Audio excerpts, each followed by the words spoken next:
Bueno, entonces vamos a dar inicio a la reunión. Estimados amigos, colegas, buenas tardes a todos. Espero que estemos bien de salud y que Dios nos colme de bendiciones a todos. Hoy iniciamos las reuniones organizadas por la Asociación Latinoamericana de Neurocirugía Pediátrica. Es una reunión con carácter recurrente. La vamos a hacer el último martes de cada mes. Realmente es una iniciativa de varios miembros de nuestra agremiación, que dado la dificultad por largos meses debido a la pandemia de hacer los cursos y los congresos que teníamos programados, tenemos que hacer uso de esta herramienta virtual. Antes de empezar, quiero agradecer en nombre del Comité Ejecutivo al doctor Francisco Salomao, actual presidente de la ESPN, y a la doctora Nelcy Sanón, quien oficia actualmente como la jefe del Comité Pediátrico de la World Federation. Realmente, cuando le pedimos el aval y el apoyo, fue inmediato ese respaldo y realmente estamos muy complacidos de tener el apoyo de tan importantes sociedades y asociaciones a nivel mundial. Estamos muy complacidos por la receptividad que ha tenido esta reunión. Ya tenemos un banco de conferencias con profesores de talla mundial reconocidos internacionalmente que nos han expresado la intención de acompañarnos en estas reuniones. Y en concordancia con eso, hemos decidido que para los próximos encuentros va a haber espacio para 2 conferencistas. En el día de hoy, que es la primera, vamos a empezar con una sola conferencia. Estimamos 40 minutos para el ponente y habrá un espacio de aproximadamente 20 minutos para comentarios, para opiniones, inquietudes. La herramienta que vamos a usar es el webinar Zoom, y también en este momento se está haciendo la transmisión por YouTube. Sin más preámbulo, quiero presentarles a Nelcy Sanón Colange, una gran amiga, una amiga que siempre ha estado empeñado en sacar adelante todos los propósitos misionales de nuestra asociación. Ella trabaja en Sao Paulo, es una neurocirujana pediátrica en Sao Paulo. Actualmente es la jefe del Comité de Neurocirugía Pediátrica de la World Federation. Es la cojefe del Comité de Educación de la ESPN, jefe de mujeres en neurocirugía de la Sociedad Brasilera de Neurocirugía. Una persona muy allegada a lo nuestro, muy querida. Nelcy, muchas gracias por la invitación, muchas gracias por tu participación y todo el apoyo incondicional que nos han dado. Antes de empezar, les pido muy comedidamente que silenciemos los micrófonos y le damos la palabra a nuestra querida Nelcy Sanón. Nelcy, adelante. Muchas gracias, doctor Leonardo. Gracias a Ramiro, a todos los organizadores, a Salomão. Un grande privilegio estar con la comunidad latinoamericana hablando un poco de lo que lo hacemos. Y la comunidad latinoamericana es muy importante por la World Federation.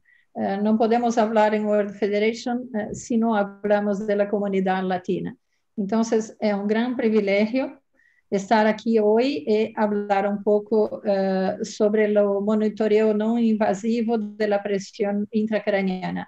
Como es una conferencia en latinoamericana, portugués y español, y mi lengua madre es el portugués, voy a me disculpar de la comunidad latina y voy a hablar en portugués. No tengo conflicto de interés en esa conferência. E então eu vou falar em português porque essa conferência vai ser gravada e eu acredito que, como somos a comunidade latino-americana, é importante que cada um fale a sua língua quando fala melhor. Então, o Brasil, na verdade, ele é o quinto país maior do território do planeta Terra e é o sexto mais populoso do mundo. E São Paulo é a oitava cidade mais populosa do mundo e temos o privilégio de morar nela. Trabalho também na Universidade Federal de São Paulo, onde foi inaugurado recentemente um laboratório de anatomia e microcirurgia, que eu recomendo a todos visitar assim que a pandemia terminar. É um laboratório que vale a pena. Como estamos falando para a comunidade latina, o Brasil tem um sistema universal de saúde que chama SUS. Todos têm direito à saúde pública, os que estão morando no país, sejam eles estrangeiros ou brasileiros. Para falar um pouco da pressão intracraniana, nós sabemos que dentro do crânio 80% do componente é cérebro, 10% é líquor e os outros 10% são os vasos sanguíneos, para termos então a ideia do componente intracraniano quando nós falamos da monitorização da pressão intracraniana. Fisiologicamente, essa pressão intracraniana tem mudanças com a postura do corpo físico, com a atividade cerebral, com a função cardiovascular, com a alteração respiratória e o padrão ouro para que nós possamos ter essa confiança de que é uma medida fiel, seriam 30 minutos de monitorização para termos um padrão. O padrão ouro e o que mais conhecemos é a monitorização invasiva da pressão intracraniana, que nos dá um número, que nós sabemos que acima de 20 fazemos manobras necessárias para que fique abaixo de 20 e, se possível, abaixo de 15 para preservar a função cerebral, mas também nós temos alguns monitores que nos dão a onda da pressão intracraniana para ajudar nas nossas decisões clínicas. Então, o padrão ouro, o padrão estándar da... Está escutando bem, Léo? Sim, o padrão ouro da pressão intracraniana, então, ele tem um alto custo, ele tem que estar disponível, tem que ter uma sala de cirurgia, equipe de anestesia, e tem que ter uma UTI pós-operatória para que seja acompanhado esse monitoramento da pressão intracraniana depois. Então, nós pensamos muito antes de indicar uma monitorização intracraniana, porque, primeiro, ela não está disponível em todos os serviços e todos os departamentos. Então, o monitor intracraniano, ele tanto pode estar no espaço epidural, como no espaço intraparenquimatoso, e o padrão ouro dentro do ventrículo. E as ondas podem nos dar informações da pressão intracraniana, além dos números. Então, quando queremos a monitorização da pressão intracraniana em ventrículos pequenos, nós utilizamos a neuronavegação, que é também uma ferramenta que acaba encarecendo e ela não está disponível em todos os procedimentos quando indicamos, mesmo quando ela seria extremamente útil. As indicações da pressão intracraniana são muitas e vastas dentro da nossa especialidade, tanto em adultos quanto crianças, mas basicamente é o trauma o que mais usa a monitorização da pressão intracraniana e a hidrocefalia, mas também tem os tumores, tem doenças sistêmicas que podem ter complicações cerebrais, como as cirurgias cardíacas, as doenças renais crônicas, os pré-transplantes que podem precisar. E o que temos de valores normais de 7 a 15 em adultos, em crianças temos uma variabilidade maior, de 3 a 7, até 10, dependendo da idade, e os recém-nascidos pode ser até próxima de 0, uma pressão normal. A grande questão é quando nós temos os pacientes no consultório, quer dizer, tem uma criança vomitando com dores de cabeça, quer dizer, pode ser só um sintoma de virose, ou nesse momento pode ser um sintoma da pandemia do Covid-19. E sabemos que o papiledema, ele é tardio, ele não aparece nos primeiros dias iniciais. E também sabemos que, dependendo de onde estamos trabalhando, a tomografia e a ressonância não são disponíveis a toda hora, e tem anestesia e radiação a ser considerada também quando pensamos numa indicação. Então, as indicações são muitas, e o ideal seria que não precisasse de cirurgia e fosse disponível e prático para fazermos essa monitoração a qualquer hora que precisássemos. Inclusive na enxaqueca do adulto, quer dizer, a enxaqueca é uma dor clássica, mas tem dores de cabeça que podem transmitir sinais de hipertensão intracraniana, e termos essa capacidade de fazermos esse diagnóstico diferencial, o que é uma cefaleia sem repercussão intracraniana e o que é uma cefaleia com repercussão intracraniana, realmente é uma bênção e nos dá muita serenidade na nossa conduta no dia a dia. Então, os métodos não invasivos são muitos. Poderíamos dizer, mas eu não preciso de outro método, eu já sou muito bom em ultrassom, eu consigo fazer o diâmetro da bainha do nervo óptico, e isso é perfeito, um método não exclui o outro. O outro pode dizer, eu tenho uma ressonância, eu posso analisar o espaço licórico, as cisternas, então eu fico confortável em saber se tem ou não tem hipertensão intracraniana. Mas mesmo com todos esses métodos, tem casos duvidosos onde a gente busca mais uma opção para que a gente possa fazer esse diagnóstico com serenidade. Então, saiu esse paper bem interessante de uma revisão agora de 2019. Ele diz assim, quais seriam as características que um monitor ideal deveria ter? Ele deveria ser de fácil uso, ele deveria ser perfeito e uma acurácia boa, ele poderia ter reprodutibilidade, ele deveria ser de baixo custo e não necessariamente associado a uma cirurgia, porque aí teríamos as complicações de hemorragias e infecções. Então, parece que o nosso físico que pensou no assunto, ele leu essas características e teve essa ideia de como eu posso ofertar para a humanidade mais uma ferramenta para que a população seja melhor cuidada e para que os médicos se sintam mais seguros e mais confortáveis para saber o que passa dentro da cabeça do paciente. Eu estou falando para vocês de um pesquisador que eu admiro muito, o professor Sérgio Mascarenhas. Eu tive o privilégio de conhecê-lo pessoalmente no início do projeto, e ele começou por experiência própria, quando ele teve uma hidrocefalia de pressão normal. E ele, como um bom físico, um excelente pesquisador, conversou com os neurocirurgiões. E os neurocirurgiões falaram para ele, para saber a pressão intracraniana, teria que fazer uma trepanação. E as palavras e o pensamento deles foi o seguinte, a neurocirurgia está atrasada em mais de um século, como isso? Deve existir uma maneira.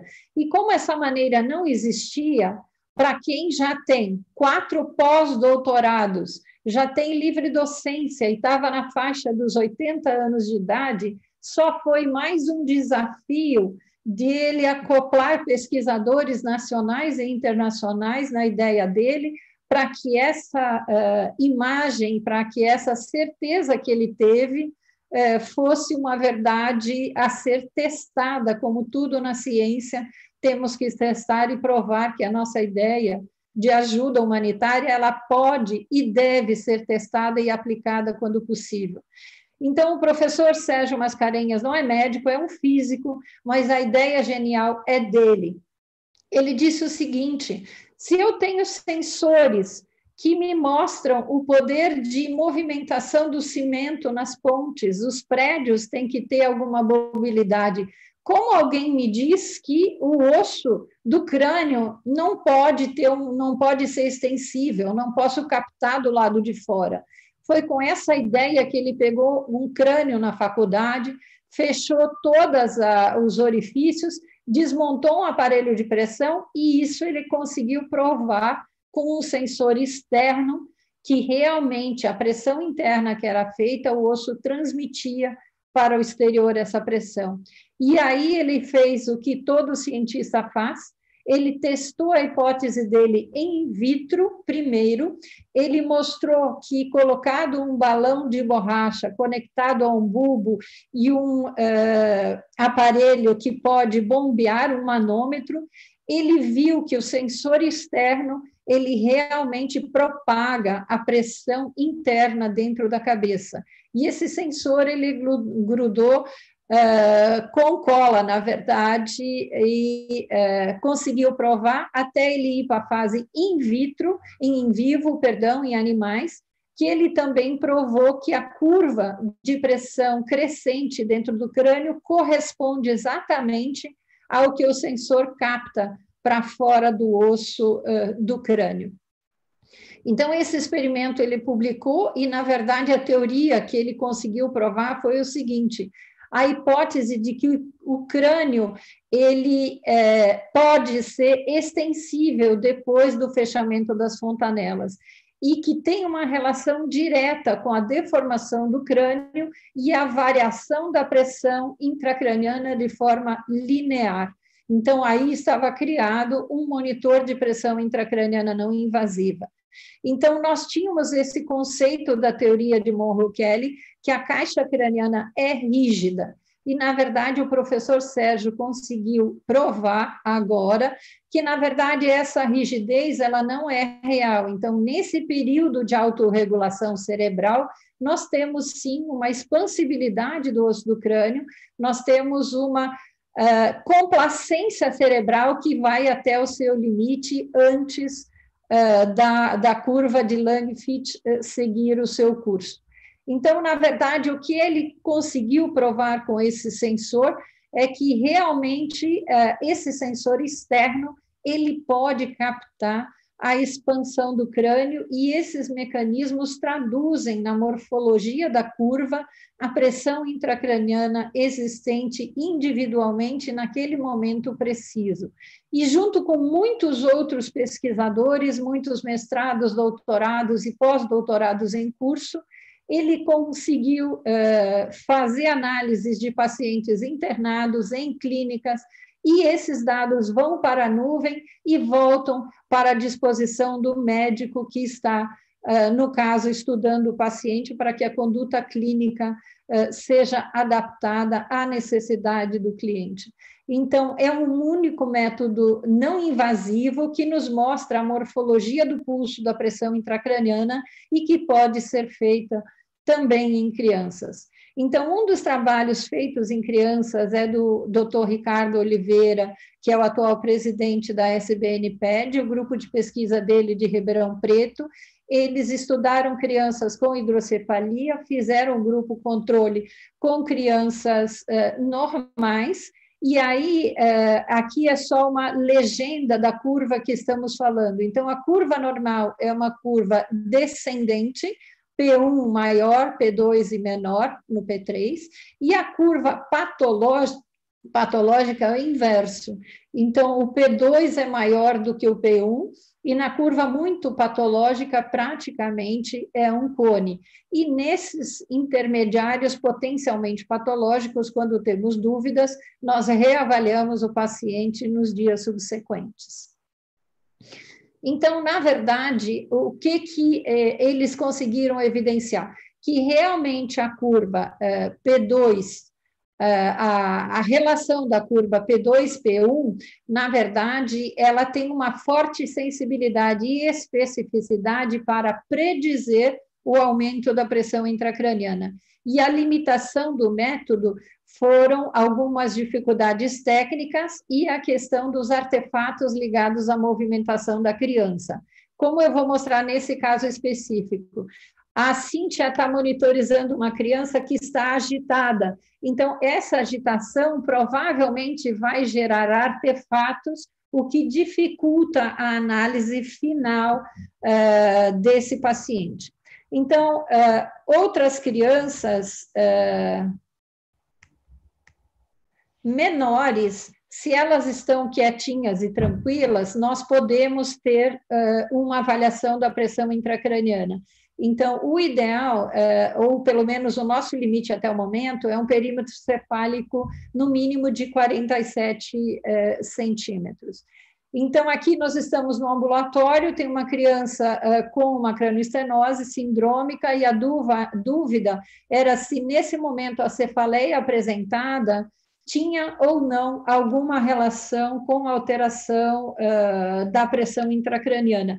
Então, no início, é difícil nós olharmos para o monitor e já fazermos uma avaliação imediata, porque vem essa curva e, na verdade, essa curva nos dá uma ideia, tem que ter muito treino, mas essa curva vai para o Analytics, tem um sistema, um software que analisa, limpa essa curva e nos dá o resumo da curva analisada para que nós tenhamos individualmente a resposta de cada paciente. Então, nos primeiros pacientes analisados no ambulatório, a curva vinha dessa forma. Então, na verdade, ela é normal quando o P1 é maior do que P2, e ela é anormal quando o P2 é maior do que P1. Aqui, de novo, o que nós já vimos, na verdade, o P1 maior é normal, e o P2 maior é o doente ou patológico. Eu vou mostrar alguns casos práticos para termos uma ideia de como nós utilizamos isso no nosso ambulatório. Essa criança de 6 anos, na verdade, não estava clara se tinha ou não evidência de hipertensão intracraniana. Ela tinha uma válvula com regulagem externa e tinha cefaleias intermitentes. O passado dela é um passado bastante trabalhoso, uma prematura de 32 semanas com hemorragia intraventricular grau 3. Então, ela fez um brainwash e uma terceira ventriculostomia endoscópica, com 40 dias de vida. Com 60 dias, colocou a válvula, ela foi revisada no 3º mês de pós-operatório e mais uma revisão 2 meses depois dessa. E a válvula foi com regulagem externa, que estava em 100 milímetros de mercúrio e depois foi reajustada para 90. Então, o ventrículo que era com hemorragia intraventricular na fase recém-nascida, dilatou o ventrículo e, desde que ela colocou a válvula, os ventrículos ficaram muito pequenos. Então, aqui era o padrão normal dela antes do tratamento da válvula, e aqui o padrão, mesmo depois e antes das revisões, o padrão da ressonância muito pouco ou milimetricamente mudava. Então, ela teve algum período mais difícil, entre 1 ano e meio e 3 anos de idade. Ela foi mais de 10 vezes ao pronto-socorro, fez mais de 10 punções lombares para ver se a pressão estava aumentada e ver se tinha algum sinal infeccioso, ver se tinha alguma resposta.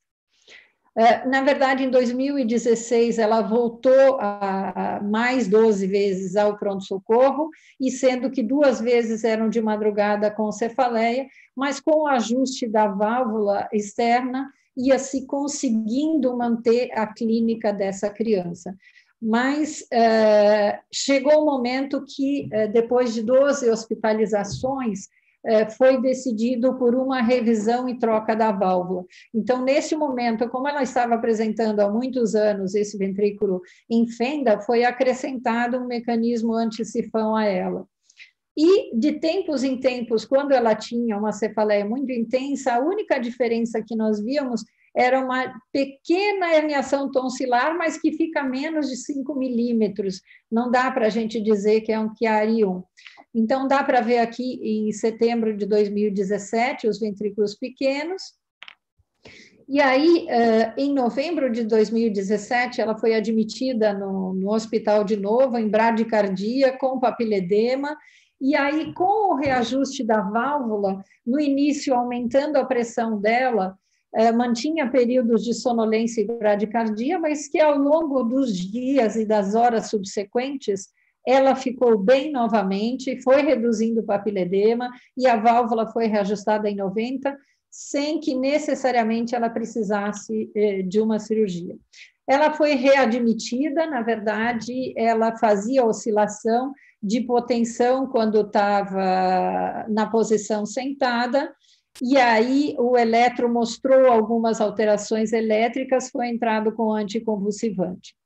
Então, múltiplas internações hospitalares, e aí é que nós entramos com a avaliação da monitorização intracraniana não invasiva. Então, só para resumir um pouco as curvas dela, que ela teve muitas, então, quando não tinha sintomas, a curva era praticamente normal, P1 maior do que P2. 6 horas antes do sintoma, já começava a ter uma curva patológica.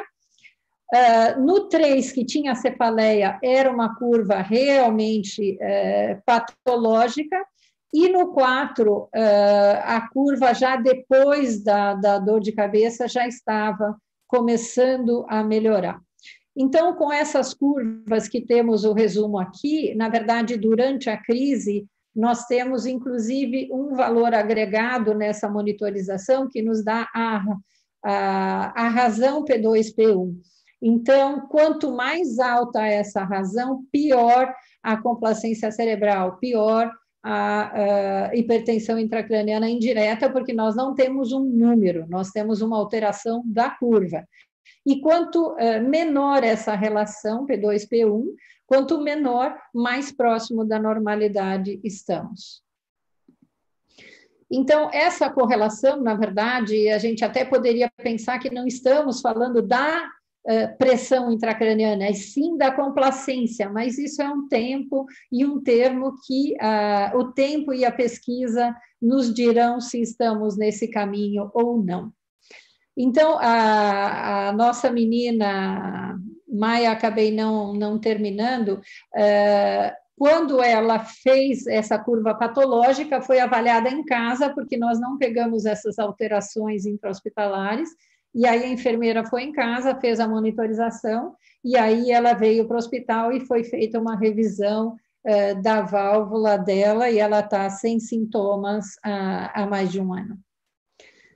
Muito bem, o caso 2 é um caso também bastante ilustrativo. É um menino já na fase adulta, ele foi adotado com 9 anos de idade, paraplégico, uma meningocele que estava institucionalizado e não tinha sido cuidado previamente. Então, a família adotante começou a cuidar dele e ele acabou fazendo 15 procedimentos cirúrgicos, entre quadril, coluna, pés, joelhos, para que ele pudesse sentar sem ter necessariamente uma cadeira adaptada, um apoio. Então, essa conquista dele, ele só conseguiu com 10 anos de idade. E depois de uma queda, ele acabou fazendo hipertensão intracraniana e foi optado, num primeiro momento, por uma terceira ventriculostomia endoscópica, mas como ele precisou de uma nova intervenção, foi optado por colocar uma válvula, também com regulagem externa.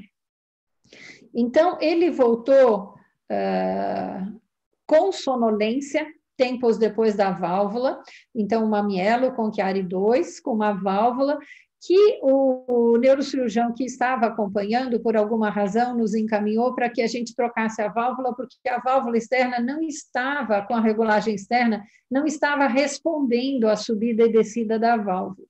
Então, como ele veio já encaminhado e realmente uma clínica muito exuberante, nós acabamos já marcando a revisão da válvula no dia seguinte, porque ele estava muito sintomático, sonolento, vomitando, com dor de cabeça. Mas, como não tínhamos nada a perder, nós abrimos totalmente a pressão da válvula, que em tese não respondia. Mas, para nossa surpresa, na verdade, fizemos uma monitorização não invasiva e mostra, na verdade, que o P2 está maior do que P1. Então, a gente disse, realmente está confirmada, ele está com hipertensão intracraniana e vamos manter a válvula para o dia seguinte. Na verdade, no dia seguinte, foi remonitorizado, ele estava na UTI, foi a monitorização não invasiva, ele começou a mudar um pouco o padrão da curva, já não estava um P2 tão mais alto do que P1. Ela ainda estava patológica, mas aí nós pensamos, como ele teve uma leve diminuição da dor de cabeça, vai que essa válvula está funcionando. Então, nós cancelamos a cirurgia e observamos e passamos a monitorizar ele mais de perto. Então, a dor de cabeça foi melhorando e foi melhorando a curva progressivamente para ele também. Ele continuava na UTI E nós fomos subindo devagarinho a pressão da válvula, porque nós tínhamos aberto ela totalmente, e com a subida devagar da válvula, ele começou a melhorar a curva progressivamente. Então, a vantagem é que a gente podia monitorizar ele sentado e deitado, então nós íamos regulando o aumento e a pressão da válvula, dependendo dos sintomas que ele tinha, se a válvula estava mais aberta ou mais fechada, se a clínica era sentado ou deitado, que ele estava pior, e nós fomos progressivamente vendo a melhora da curva dele e a melhora clínica também. Do ponto de vista de imagem, não teve grandes mudanças, do ponto de vista de fundo de olho, não teve grandes mudanças, porque ele não tinha papiledema, apesar da clínica toda. Então, no final, nós fomos vendo que a curva dele ia melhorando progressivamente, e quando ele estava pior deitado e melhor sentado, a gente ia ajustando a curva ajustando a pressão da válvula, até que a gente conseguiu realmente uma melhora dessa pressão da curva dele. Então, aqui, quando nós subimos muito a pressão, nós vimos que ele voltou a piorar. Então, o que nós fizemos? Nós estávamos subindo progressivamente, baixamos de novo a pressão da válvula, e aí ele voltou a melhorar devagarinho, a sonolência foi diminuindo, e aí progressivamente a válvula dele foi melhorando, e a clínica dele também foi melhorando, até que realmente ficou uma curva praticamente normal, e ele foi para casa sem essa cirurgia, e está em casa há mais de 2018, falta pouco para 2 anos que ele não precisou rever essa válvula. Então, temos as pequenas monitorizações que vêm por minutos e depois nós temos o resumo do que foi feito para que a gente possa tomar essa decisão melhor. Muito bem. Aqui é o resumo de todos esses dias dele, num gráfico muito feliz que o Gustavo nos mandou recentemente. O Gustavo é o pesquisador responsável por essa startup que tem a pretensão de ajudar 4 milhões de pessoas no planeta. E a gente vê aqui a melhora da relação P2-P1, que a gente viu que quanto mais alta, mais ligado à pressão intracraniana está, até ele ficar abaixo de 1, que aí realmente ele normalizou. E a cirurgia foi cancelada. O caso 3 é o último exemplo que eu vou compartilhar com vocês. Dá uma olhada a essa ressonância. Eu acho que 10 entre 10 neurocirurgiões não indicariam cirurgia para esse cisto aracnoide retrocerebelar. É uma criança de 7 anos de idade, com hiperatividade, dificuldade na fala, dificuldade e atraso na aprendizagem, e tinha uma leve assimetria no equilíbrio dele, mas o cisto era muito pequeno para justificar toda essa clínica. E, na verdade, ele foi monitorizado muitas vezes e ele dava indícios de que provavelmente tinha uma onda patológica, o P2 maior do que P1, mas era uma criança que dava muito trabalho para monitorizar, porque ele ficava muito agitado. Não eram todas as monitorizações que nós poderíamos valorizar. Mas até que ele chegou 3 meses depois, com visão borrada, papiledema, dor de cabeça, prostração, e aí a gente remonitorizou e confirmou o que a gente já estava vendo previamente na nossa conduta conservadora, realmente P2 muito maior do que P1, e a gente decidiu nesse menino fazer, então, uma abordagem cirúrgica desse cisto da fossa posterior. Retrocerebelar, o cisto aracnoide, acabamos fazendo uma microcirurgia e assistido por endoscopia no final da cirurgia. E, na verdade, imediatamente ele teve uma melhora da curva. Então, inclusive, para nossa surpresa, a melhora da fala ficou evidente 5 meses depois dessa cirurgia. Então, em sumo, do que eu estou falando? Eu estou falando de um novo monitor de pressão intracraniana não invasiva, que é muito fácil o uso, ele é reprodutível, ele não é caro e ele tem uma acurácia, uma relação direta entre o aumento da pressão intracraniana e as alterações da curva. Então, não precisamos de cirurgia, não tem infecção, não tem sangramento, mas ele nos ajuda a decidir quando nós vamos operar e quando nós não vamos operar, como nos dois casos que nós vimos. Então, em resumo, sim, nós temos uma nova ferramenta. Agora, em tempos de pandemia, precisamos do termômetro, a pressão arterial tem que estar monitorizada, a sensibilidade e o nosso martelo continuam, mas a gente pode agregar uma ferramenta portátil, prática e fácil, que qualquer neurocirurgião pode ter no seu bolso ou no seu hospital ou na sua instituição. Na verdade, as crianças também se beneficiam desse método e eu acredito que vai ser revolucionário nos próximos tempos.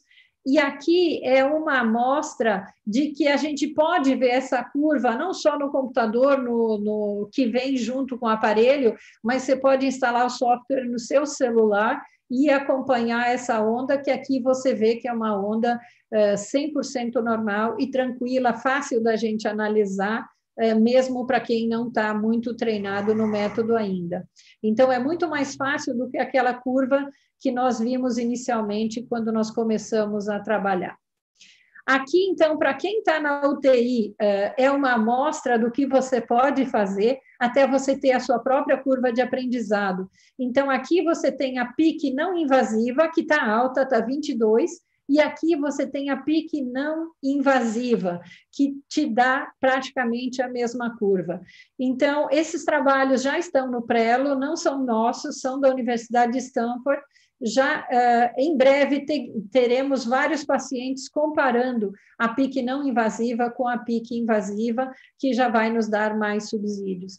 Então, a minha gratidão, além da equipe que está organizando esse simpósio, é ao professor Schultz, que continua o meu mentor e será sempre, e ao professor Sérgio Mascarenhas, que eu acho que ele está mudando a realidade da neurologia, da neurocirurgia, e acredito que poucos talvez tenham contribuído tanto como ele para que a gente possa fazer um diagnóstico mais precoce. E agradecer ao time que, enquanto estamos trabalhando e dando aula, seguram a nossa casa. E lembrar quem está nos assistindo que na Unifesp tem aulas toda segunda-feira, online, gratuita. Tem aqui o Zoom e a senha para entrar. Toda segunda-feira, às 8 da manhã, geralmente 1 ou 2 casos, 1 ou 2 aulas, e são bastante interessantes e interativas e também eles usam para tirar dúvidas e mandar perguntas. Então, da minha parte é isso, e a minha mensagem final é: continuem trabalhando, sempre trabalhem, e sejam os primeiros a ajudar quem precisa, porque quem ajuda vai ser mais ajudado lá no final. E há 2000 anos atrás já tivemos um grande exemplo, e hoje eu acho que a medicina está se voltando um pouco para a espiritualidade. A cardiologia se voltou primeiro que a neurologia e a neurocirurgia, mas acredito que nós seremos os próximos a dar esse passo. Muito obrigada.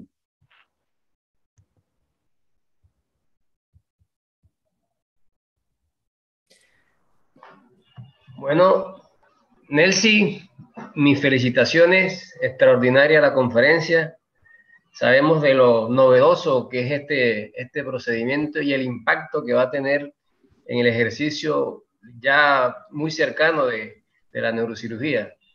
Sabemos que históricamente el monitoreo de la presión intracraniana había sido invasivo y eso era resorte o competencia de los neurocirujanos o de los intensivistas, pero con este dispositivo, que realmente me parece fantástico, va a cambiar indudablemente la práctica en este sentido, porque me atrevo a pensar de que va a ser un procedimiento que lo puede hacer inclusive un paramédico, un auxiliar de enfermería, una enfermera, un médico general, puede poner la cinta y obviamente la interpretación quedará a cargo de nosotros, pero facilitaría mucho nuestra actividad en un futuro no muy lejano. Realmente muy, muy sorprendido por tu presentación. Y tengo un par de preguntas. ¿Se podría usar intraoperatoriamente para saber si tenemos qué presión intracraneal estamos manejando en el acto operatorio? Gracias por tus preguntas y esta charla la debo a doctor Leonardo Domínguez porque cuando encaminhé los asuntos más normales del mundo, hidrocefalia, endoscopia, él vio una presentación en República Dominicana, de un diapositivo se quedó la pregunta. Respondendo, Leonardo, sí, creo que el monitoreo ambulatorial puede ser hecho por una enfermera, por un auxiliar, por alguien que está entrenado en el método, no es difícil de entrenar. Las fisioterapeutas pueden hacerlo, los profesionales de la salud en general pueden hacerlo ambulatorialmente, y claro que el médico va a ser lo responsable del análisis. Mas intraoperatorio creo que no sería el indicado ideal por la cuestión de contaminación en un primer momento, porque como es una fita externa, mi preocupación es la contaminación intraoperatoria. Entonces, tal vez ainda no sea el ideal. El otro cuestionamiento es que cuando estoy utilizando ese método, estoy analizando una caja cerrada. Cuando estoy con el cráneo abierto, isso significa que tenho outras maneiras de analisar. Se o cérebro está muito tenso, visivelmente o cérebro estará afuera de mi craniotomia. Então, creio que não é indicado para fazer durante o intraoperatório. Talvez nesse momento o ultrassom, a ecografia intraoperatória possa agregar um valor mais importante do que este método que estamos falando agora no invasivo. Y Nelcy, ¿por qué la limitante en niños en cabezas pequeñas, menores de 47 centímetros que hablamos? Estamos trabalhando, no, los pesquisadores están trabajando el formato de la cinta, en la talla únicamente. Entonces va a ser una cuestión de tiempo. Y la otra cosa que debemos estar alerta es que estamos testando una cabeza con las fontanelas cerradas, los experimentos até ahorita. Si intentamos estudiar los niños con las fontanelas abiertas, entonces necesitamos ver si esa correlación que tenemos con el cráneo cerrado va a se replicar del punto de vista científico en los niños que tienen las fontanelas abiertas. Ok, gracias. Gracias. ¿Alguno de los invitados tiene alguna pregunta? Artur, por ahí te veo. Bienvenido. Arturo. Javier. Emel está con la mano levantada. Vamos a ver si está pudiendo hablar. Kemel, no estoy consiguiendo darle la palabra. Hola, sí, estaba en mute, pero ya me activaron el sonido. Muchas gracias. Nelcy, también me uno a las felicitaciones. Este es un excelente ejemplo de cómo traducir esa investigación básica del laboratorio a pacientes de la vida real que se puedan beneficiar de esto. Y estoy de acuerdo con el comentario de Leonardo que mientras más los podamos ayudar con lo menos invasivo posible, esto siempre va a ser un gran avance.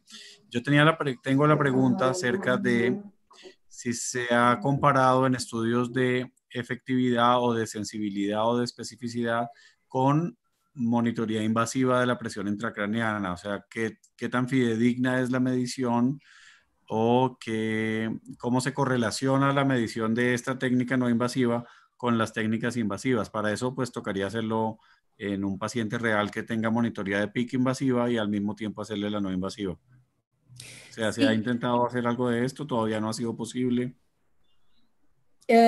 Es verdad, nosotros intentamos lo mismo, mas tenemos la limitación del monitoreo invasivo por la cuestión de costos y la limitación de unidad de terapia intensiva. Entonces, pocos pacientes fueron analizados en Portugal, están publicados, y está el prelo en la fase de análisis antes de publicaciones, los recientes análisis del último año de Stanford. Entonces, el número de niños ainda es pequeño en relación a los adultos, pero la correlación, claro que no compartieron los datos porque son sigilosos hasta el momento de la publicación, la correlación creo que es más de 90%, mas los resultados reales de la comparación entre la presión no invasiva y la presión invasiva, tenemos el privilegio de saber ainda durante la pandemia. Pelo menos tenemos una buena noticia para ayudar a la humanidad.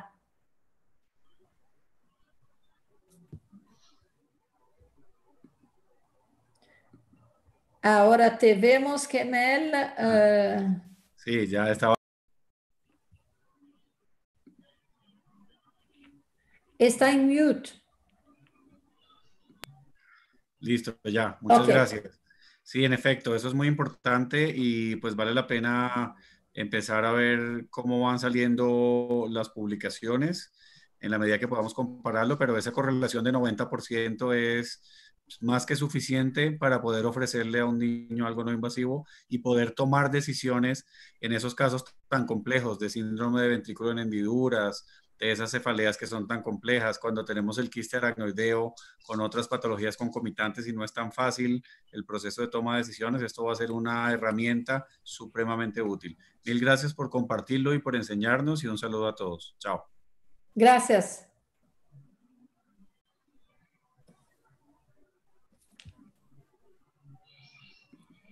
No se escucha, Arthur. ¿Aló? Sí, Arthur, ahora ¿cómo sí. está? Bueno, es que mi micrófono estaba abierto, pero ustedes no habían dado permiso para... Entonces sería imposible. Ya, felicitaciones, Nelcy, por la presentación. Es muy importante que tengamos más una herramienta para hacer el monitoreo de nuestros pacientes, porque hay muchas situaciones que de verdad es difícil tomar una decisión, operar o no operar, o cuándo operar, en qué momento operar. En muchos casos tenemos que tomar una decisión de hacer un abordaje invasivo y que en general la familia no lo acepta muy bien. Muy bien, gustaría solamente de pedir que nos ponga siempre informados de los avances de esta herramienta y cuándo que va a ser posible estar disponible para nosotros de una manera general, porque por lo menos lo que yo entiendo es que todavía está en una fase de testes, no está todavía comercializado, si no estoy equivocado. Gracias, Arthur. Está en fase de comercialización en Brasil porque tienen Anvisa hace más de año, creo. En fase de estudios está después que la FDA lo aprobó en septiembre último. Entonces, este año en los Estados Unidos la intención es que se quedan en pesquisas, Estados Unidos y Canadá. Lo más interesante que lo veo en ese modelo es que no es lo más importante, no es el dinero, no es quedar ricos, ayudar a la humanidad. Entonces, no es algo que puede comprar como su teléfono y llevas para casa. Hace locación mensal, algo simbólico, si comparado con un monitoreo invasivo. Y cuando tiene la alocación mensual en su institución o en su consultorio, puede analizar 10, 50, 100 pacientes, porque no hablé sobre el protocolo de monitoreo. Normalmente hacemos 5 a 10 minutos sentado y 5 a 10 minutos deitado. Entonces, es un monitoreo relativamente rápido que puede hacer más de 10, más de 20 al día.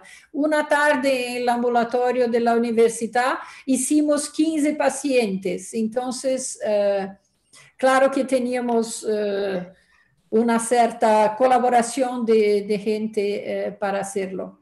Mas está disponível. Al mesmo em Brasil, em Latinoamérica não saberia lhe dizer. Nelcy, ¿hay algún estimativo en costos para un futuro? El precio. Eu não saberia te dizer ahorita. Hizo essa pergunta no ano passado, mas recordo de algo assim. Se o monitoreo invasivo custava 15 mil reais, por exemplo, a mensualidade desse monitoreo era tipo um terço desse valor. Então, é algo não comparável, nada comparável com uma monitorização invasiva. No hablo de costos de UTI, no hablo de costos de hospitalización, hablo únicamente del valor del monitor que compramos para colocar en el paciente. Es infinitamente menor. ¿Y la vida útil cuánto sería? Na verdade, la vida útil siempre no. ¿Cómo hace la locación?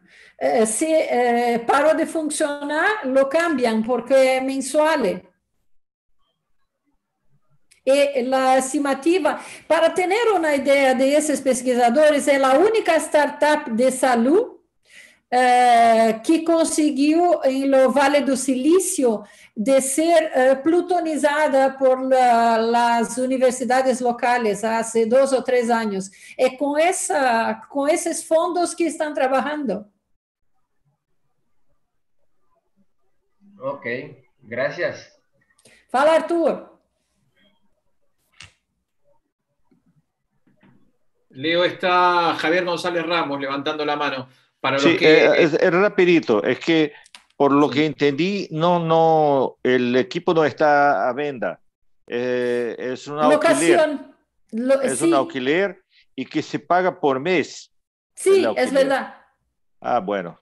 Entonces me manda la información porque yo no sabía que teníamos acceso a esto. Ya, Javier está queriendo hablar algo también.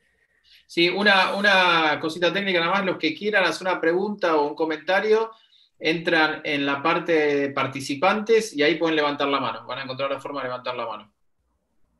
Ahí te habilito, Javier. Hola, ¿me escuchas? ¿Se escucha? Sí, Javier. Bueno, Nelcy, obviamente me sumo también a las felicitaciones, realmente muy buen trabajo, muy novedoso, algo realmente que va a dar que hablar si realmente se pone en práctica esto. La verdad que quedé sorprendido con lo que nos mostraste. Lo interesante que obviamente es que todavía no se está comercializando, no sé si acá en Argentina tenemos posibilidad de utilizar eso, pero mi pregunta es si han pensado en utilizar este dispositivo en otras patologías, por ejemplo, en traumatismo de cráneo, ¿sí? Antes de llegar o cuando llega el paciente y que está con un sensor alternante o que tiene que ser intubado y que la tomografía no nos dice mucho, si han podido utilizar este dispositivo en este tipo de patologías. Gracias por tu pregunta, Javier. La mayor utilización que tenemos el año pasado en la beneficencia portuguesa hizo el grupo Dr. Salomón y doctora Viviane en los posoperatorios de cirugía cardíaca. Consiguieron cambiar la mortalidad y la morbidad de esos pacientes con el monitoreo, porque el monitoreo no invasivo, mismo en pacientes no neurológicos, vieron que tenían tantos cambios que podrían adaptar las dosis y adaptar los tratamientos con un mejor resultado. Seguramente los traumatismos craneanos son probablemente onde serão mais utilizados em el campo de la neurocirurgia.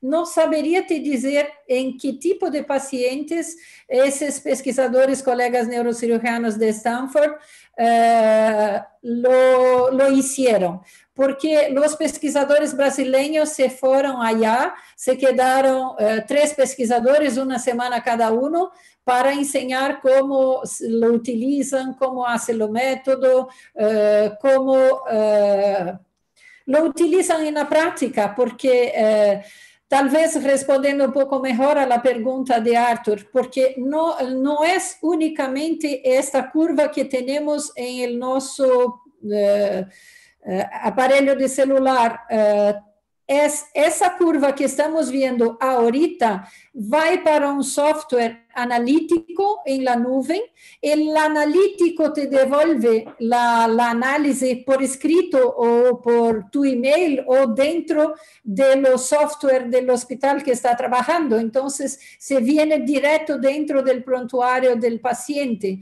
Então é um mecanismo, não é uma coisa que te quedas autônomo e nem uma coisa que te queda solo para interpretar e tomar suas decisões. Então, as decisões mais difíceis, chamava Gustavo, que é o pesquisador mais experiente desse grupo, que dá sustentação de pesquisa para todos os neurocirujanos. Estuve, inclusive, em NASA, para ensinar os colegas de allá, para que os astronautas sejam monitorados antes e depois de sair do planeta Terra. Então, estamos em outra estratosfera também trabalhando. Então, creio que em alguns anos teremos um cambio de como vemos essa suspeita de patologias neurológicas e neurocirúrgicas, e talvez bajando un poco la radiación de exámenes invasivos. Nelsi, una preguntita también. ¿Cuánto tiempo fue cuánto tiempo duró este monitoreo en los pacientes hasta que ustedes tomaron una decisión? ¿Cuánto se prolongó este monitoreo? Eso por un lado. Perdón, Nelsi, y por otro lado, según lo que entiendo, es que todo ese registro, toda esa data, se envía a la nube, lo registra un pesquisador y después le hace una devolución a ustedes. É um software, não é um pesquisador, é um algoritmo. O algoritmo é retroalimentado com os dados que estão indo, é um processo automático. Dentro do aparelho, ou o software que coloca ou em sua computadora, ou dentro dessa maleta que vem, assim que hace o monitoreo, se vai para a análise final imediatamente. Em alguns minutos, temos a resposta. A análise nossa pode demorar um pouco mais, até que combinamos os dados com as análises da forma da curva.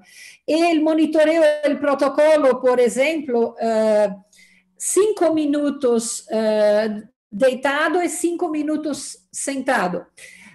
Cambiamos esse protocolo com um colega nosso neurocirurgiano que está com hidrocefalia de pressão normal. Me chamou de um outro departamento do Brasil, dije, Nelsi, vou cambiar minha válvula, estou com uma coleção subdural, e dijo, para, não cambia nada, não tem uma válvula com reglaje externa. Disse, sim, mas está muito grande, mas está falando comigo, está consciente, calma. Então, enviamos uma enfermeira em sua casa, neurocirurgiano, que me ensinou. Vamos monitorizar todos os dias ou a cada 2 dias, vamos subindo a pressão da válvula e vamos equilibrando, e talvez não precisa, cancele tu cirurgia, pelo amor de Deus. E assim se foi, assim não precisou, e levamos, en la hidrocefalia de presión normal, levamos, digamos así, meses para controlar una cosa que en niños controlamos en días o semanas. Entonces, para mí es un poco más estresante cuando me envían adultos para cuidar con hidrocefalia y regular esas cuestiones, porque los adultos no responden tan rápido como los niños. Llevan más tiempo, tenemos que tener más paciencia para guardar los resultados antes de indicar cirugías o antes de no hacer las cirugías. Okay. Arturo Zuleta, buenas tardes, creo que tiene una pregunta. No.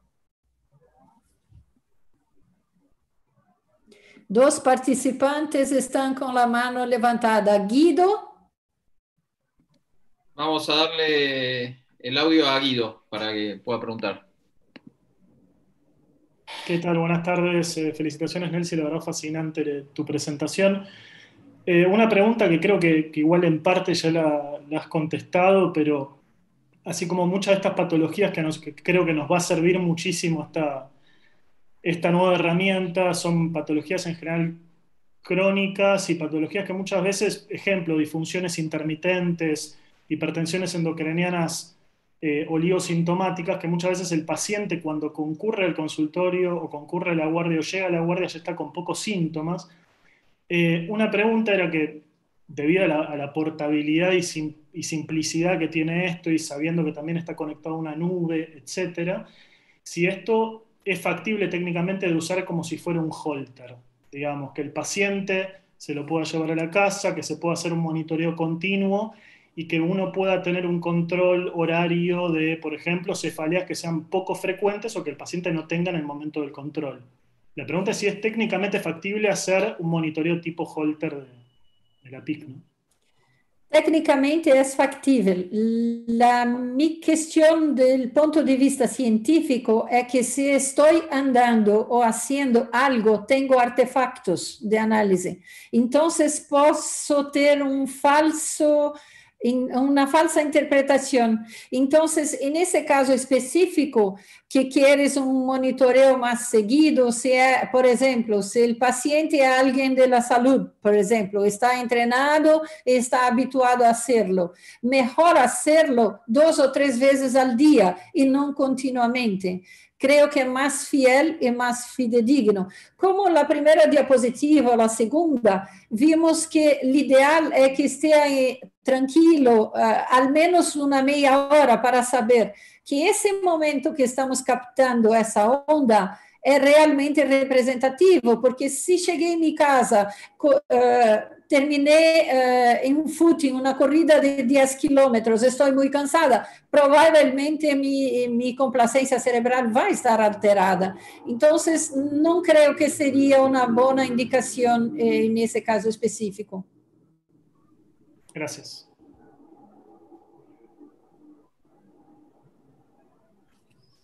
Dunia? Disculpa. Sí, la doctora Dunia, exactamente, que tiene una pregunta. Buenas. ¿Me escuchan? Sí. Muy bien, buenas.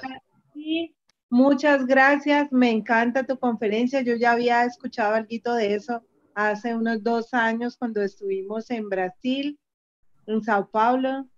Y veo que eso ha evolucionado mucho y que tienes muchos más casos y muchas más demostraciones de su utilidad. Quería felicitarte y quería decirte que sería muy bueno para nosotros en Colombia poder adquirir eso. No sé si hay alguna manera de contactarlos o algo, porque me parece que es algo que puede ser muy útil para nosotros los neurocirujanos pediátricos. Muchas gracias, Patricia. Dunia Patricia.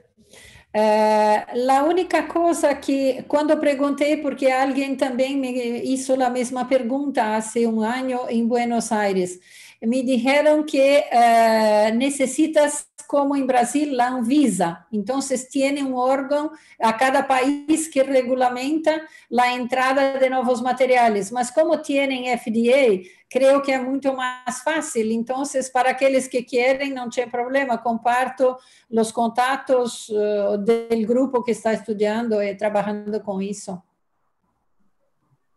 Gracias. Gracias. Bueno, ¿alguna otra pregunta? Bueno, entonces vamos a dar por terminada la reunión.